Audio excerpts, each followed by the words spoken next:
Welcome to our weekly program, BelAhdan, a show with an accent for those without one.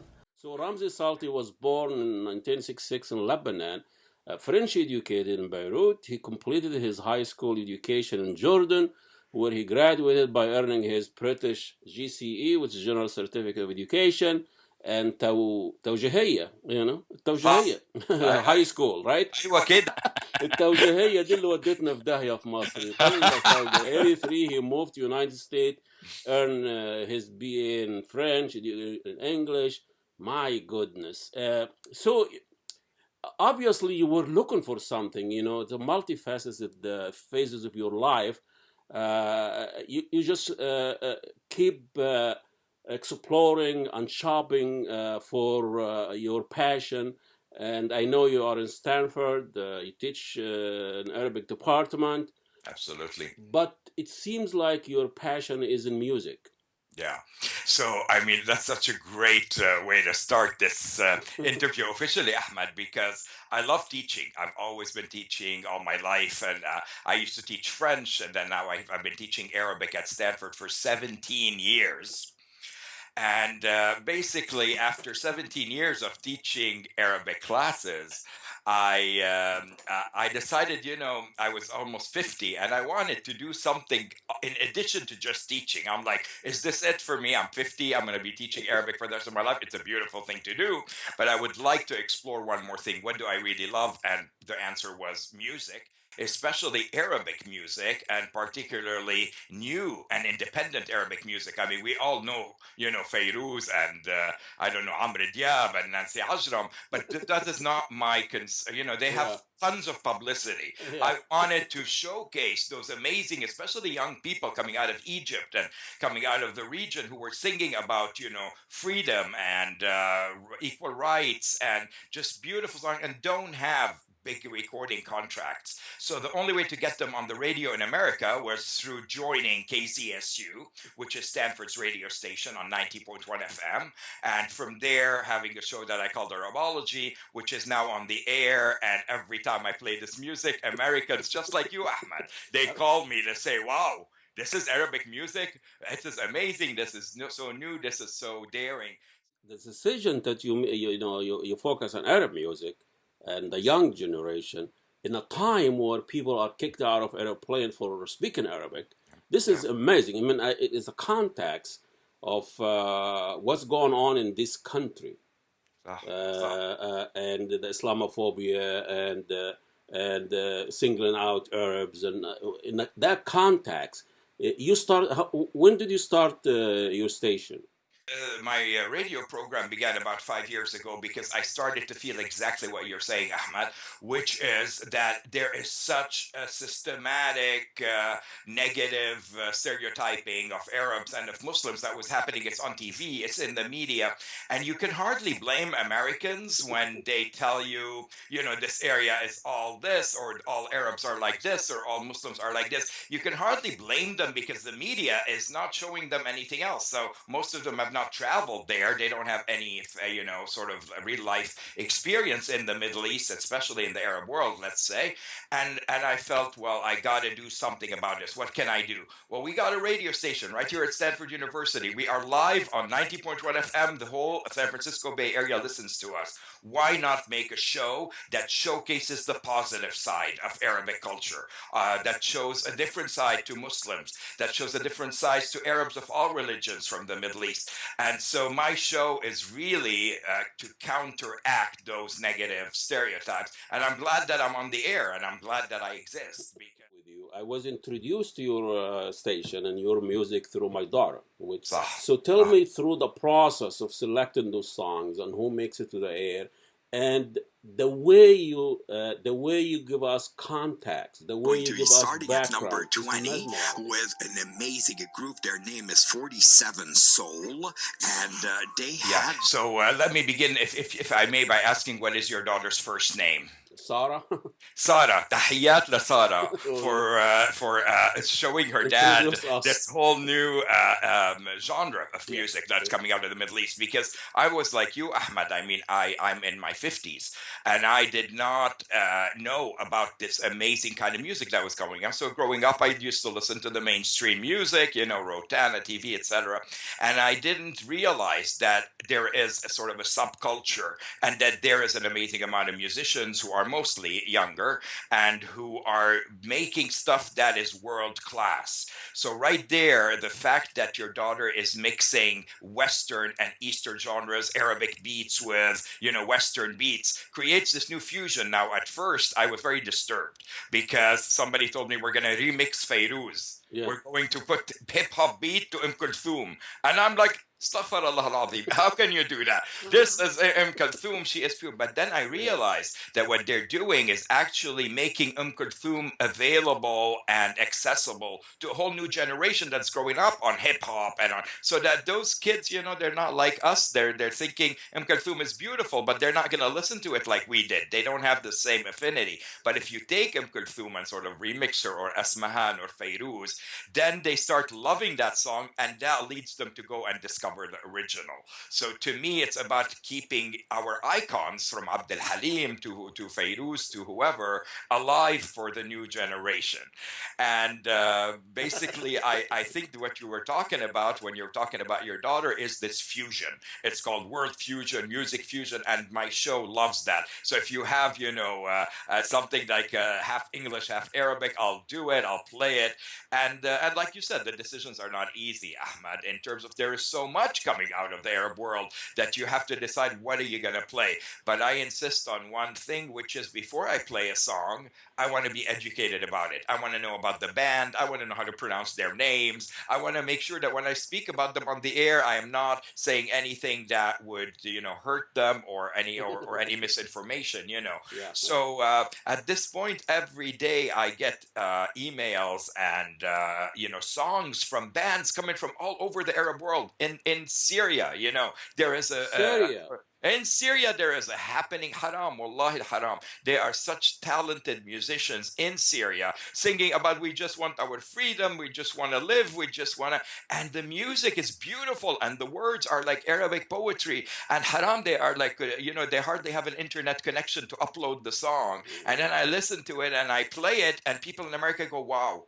Really, those Syrian youth are suffering. So, the TV is showing you one thing, but we're trying to show the human side through art. Art flourishes, I think, especially when you're under difficult circumstances, because you have no other outlet. So you write and you sing and you perform as much. Music is a universal language. Who's your audience? Wow, that's a good question. So, initially when you're on the radio, and since we are on the FM station, basically you do not know who is listening in their cars, who is listening in there's no way to track that. But with the streaming part, meaning the people who listen all over the world through the internet and through the podcasts, you are able to look and see what country is listening the most, what demographics are listening the most. Is it more women? Is it more men? Is it more? So I am proud to say this to BelAhdan. The number one country that listens the most to Arabology is Masr, Egypt. I love this more than America. All of America does not have as many plays on a show. I have shows that have over 40,000 plays on Soundcloud. Over 40,000. Out of those 40,000, something like 20,000 come from Egypt. And these young people in Egypt reach out to me every day with songs that they're doing, and they're very frustrated. They're saying, we have music, and everybody just wants to listen to the typical, dum dum tak, and that's about it.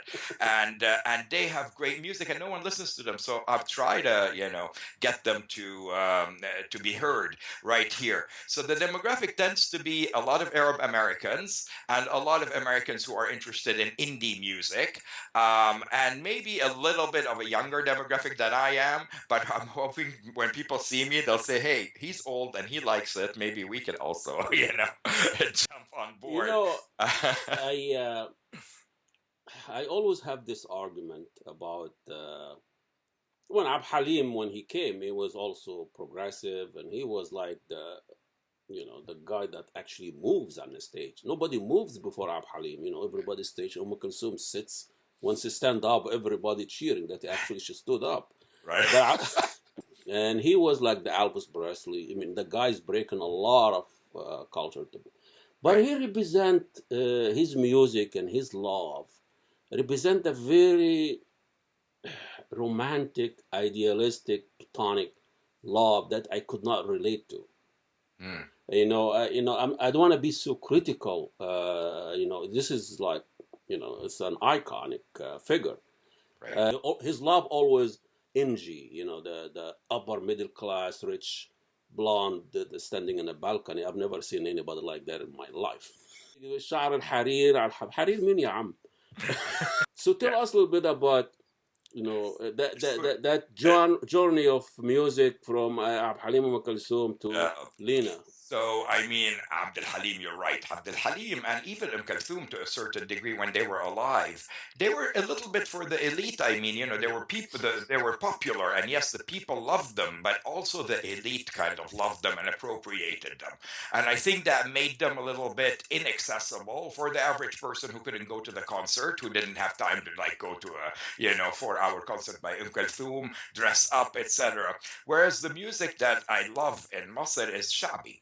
The Shabi music is a tradition of its own, and I can relate to that because it is. I mean, even though he may be saying I am dying to see the girl, but it is also funny the way he says it. So we can all relate because I think we've all been there to a certain degree.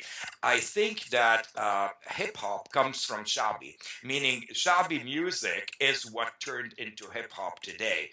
And I know that because a lot of scholars from Stanford, a lot of my students, especially Egyptian Americans, went to Egypt to study for a couple of years, not study in a university, but study in the streets, the music, the Shabi, and how Shabi music can be paralleled with hip-hop music here. I would say Dr. Hisham Alim is one of them. He ended up, he's a professor at Stanford, and he ended up writing a whole book about how hip-hop in Islam is very much taken from the Shabi tradition in Egypt. So I think that you're right in terms of these classics become sort of inaccessible. We don't really relate. But I do have to say one thing. When Abdul Halim Hafiz sings poetry, by, let's say, Nizar Qabbani, I like that because I love Arabic poetry, and I think it's a great way to remember the poem and to teach the poem. So رسالة من تحت الماء, I mean, عم يغرق. But when I teach it, I mean, I always tell the kids, the singer is drowning. He's drowning. Haram. And they go, where? And I go, في بحر, in the sea. What sea? The Mediterranean Sea? No.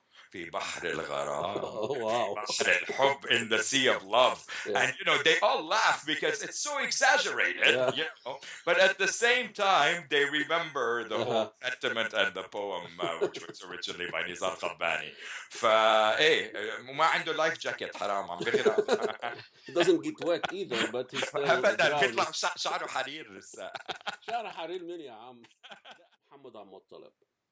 Muhammad Muttalib, his love is our love, is street love, that you can relate to, ساكن في حي السيدة وحبيبي ساكن في الحسين وعشان أنول كل رضا يوماتي أروح له مرتين. I can relate to that. That's beautiful. I walk. That is beautiful. It's hot in السيدة and I still walk to my lover.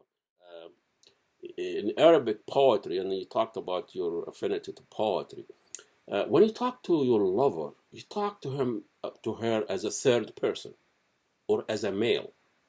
Ya habibi. Can we delve into this? We'll see. Is it culture? Is it... Great question. Because when I'm, often when I'm teaching, and we're teaching the difference between anta wa anti. So if a student is speaking to a girl, you're like, go anti, not anta. What is she, a guy? And then we play songs for them, and it's all uhibbuka, anta habibi, not anti habibti, in class. And I get asked like, what is the whole Arab world gay? They're all men in love with men and whatever. And then you have to explain to them that no. Although it exists, but certainly it's not what these classics were about. Basically, it is sort of in old times when let's say the Abbasi age, it was a way to elevate a woman's status from here to here, meaning because male and maleness was considered to be higher than females in that tribal society. You wanted to sing to your lover, you would bring her up by addressing her as a male. So you would address her as she is the moon or something, but it's always Anta Habibi. And Anta Habibi, coming from a male singer at that time, it sounds like he's addressing a male, but it's so,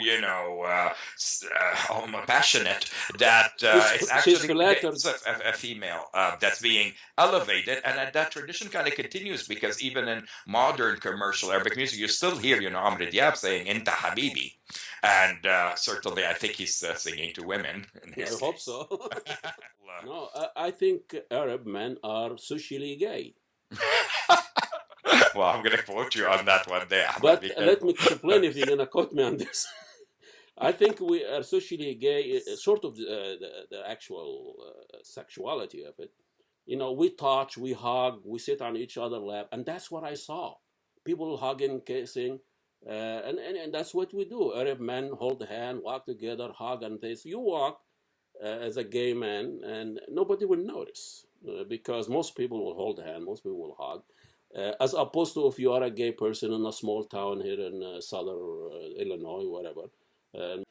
I think, Ahmed, what you're trying to distinguish brilliantly, may I say, is the difference between homosexuality and homosociality. Homosociality, because homo means same. Yeah. And so homosociality is when two women or two men bond together, even publicly, and that is acceptable in the Arab world. In fact, it is, admired. We all grew up walking, with our schoolmates hand in hand, whatever. Yeah. And if this were to happen in America today, they would be called gay immediately. Whether positively or negatively, they would be classified as gay because men here don't kiss when they meet, etc. And I would also say that with women, it's the same thing because if women over there also walk hand in hand and kiss a lot, they'd be like all lesbians, So, but the topic you raised is so important because I think, as you said, you can kind of get away, I would think, with being gay in the Arab world and walking around with your partner and kissing them, and nobody's going to stop you. From the Arab world now that is specifically saying, I am a man and I'm in love with a man. One of them is Mashrou' Layla, who's this big group that is now overtaking the world. They are sold out wherever they go. Their lead singer, Hamid Sinno, is, he was brought up Muslim and he's openly gay. I'm not, he always talks about it openly. And so the fact that he's able to sing like that, say, I'm singing to a woman and addressing her as a male. This is actually a male I love. And he sings this song called Shimmil Yasmini, and he says this is a song to a guy I love. And basically that song and that group is all over the Arab world. They're singing, and I'm thinking, wow, what happened? When I left the Arab world in 1983, they would have been banned. They would have been, things are changing, I think, also thanks to the internet maybe and the new generation that is less apt to judge before educating themselves about the topic. So the world, is a fusion these days. I liked that the world becomes sort of mixed into one through the internet, and that people can borrow freely. Even though, 10 years ago, if you had told me somebody's remixing Fairuz, I would have never spoken to you again because to us she still is this amazing icon, and for somebody to mess with her, I remember the words, you messing with Fairuz. She's perfect. And then I realized, she's perfect to me and maybe the next generation, but the new generation isn't so much like reaching out to Fairuz.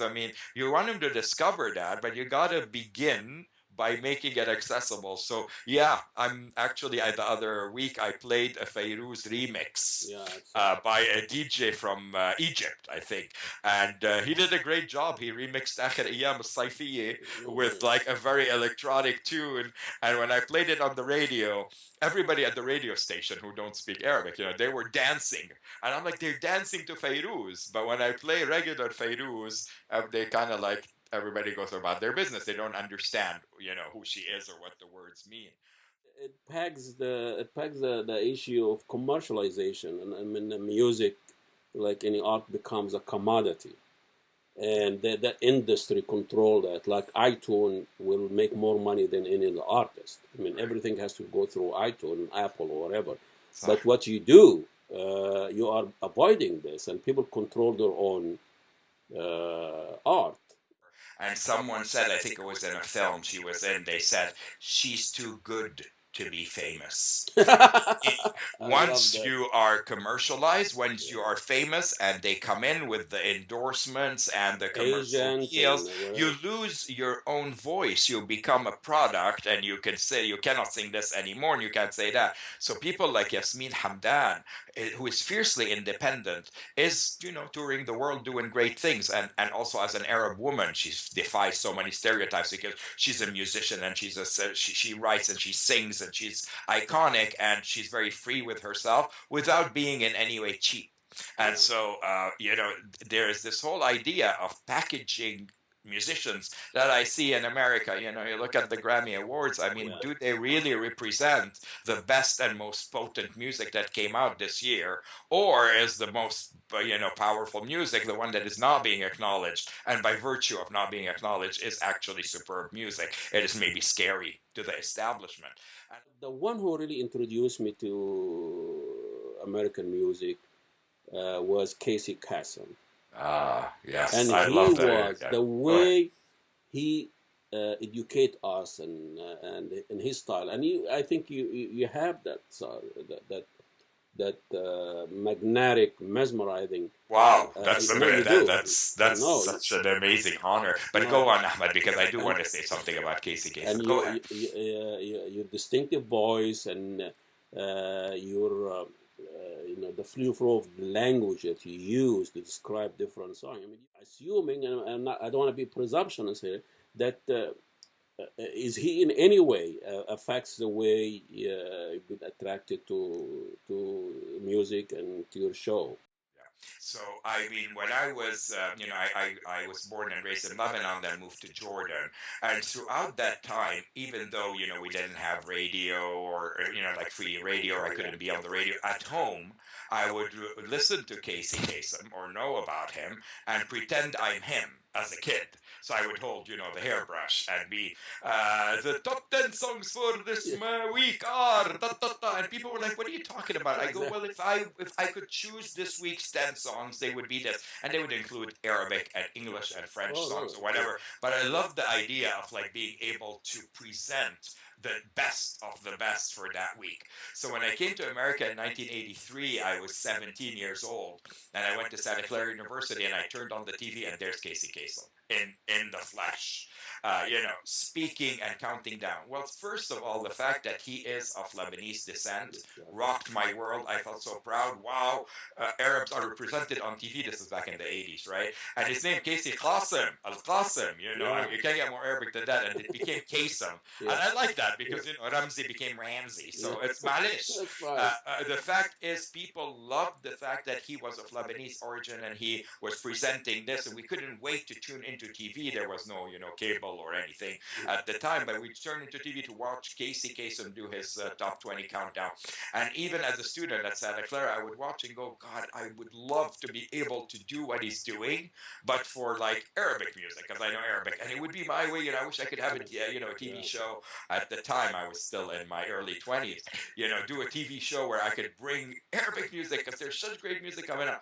And here I am now in my 50s, and I still remember him. He was a very unique role model. And it's also sad that you don't see many Arab American people on TV today. And we'll end this with. So people get 103 p.m. right here at KZSU Stanford 90.1 FM. I'm your DJ Ramzi, and the show that's coming up next is Arabology. There you go. Habibi, shukran. Well, thank you so much, Ramzi, and we'll leave that and enjoy the rest of the day, and we'll keep in touch. On a pan-Arabian so journey. We'll be listening with to music. An amazing group. Their name is 47 Soul, and they had this amazing EP, I guess, that was released, and from that, at number 20, we are featuring the song Intro to Sham Step by 47 Soul, and that will take us from number 20 to who knows where. Stay with me. Fasten your seatbelt. This is Arabology. And here is the number 20. 47 Soul intro.